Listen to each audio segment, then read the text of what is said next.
Hi guys, my name is Bautista Gian Cyrus, aka Bad Boy, from 10 Copernicus.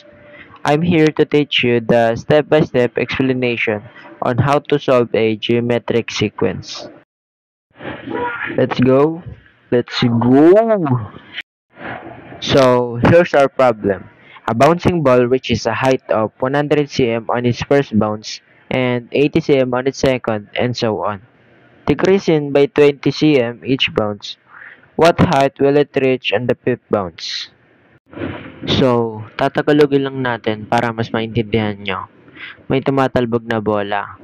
Ang taas ng unang bounce niya ay 100 cm. Tapos, 80 cm sa second bounce, and so on. Bumaba siya ng 20 cm every bounce.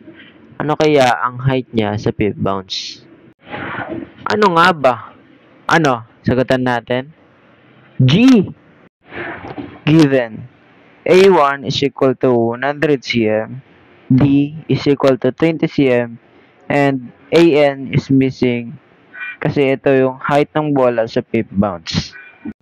So, sa first bounce ay 100 cm, and then sa second bounce ay 100 cm minus 20 cm is equal to 80 cm.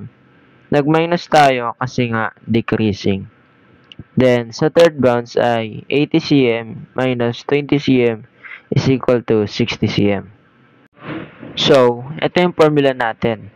Pero, alamin muna natin kung ano yung AN, A1, N, and D. So, yung AN natin is the height sa nth bounce or yung hinahanap natin. A1 is the height sa first bounce or yung 100 cm. N is the number of the bounce, 5 kasi fifth bounce.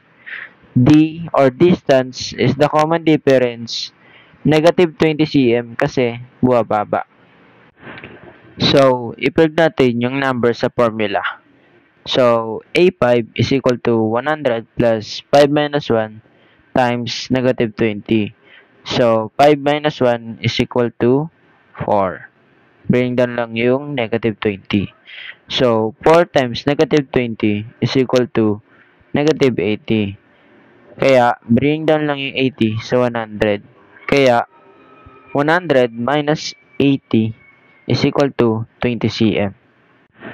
So, ang answer natin guys ay 20 cm. Let's go! Maraming salamat mga kabad boy. Sana po may natutunan kayo. God bless you!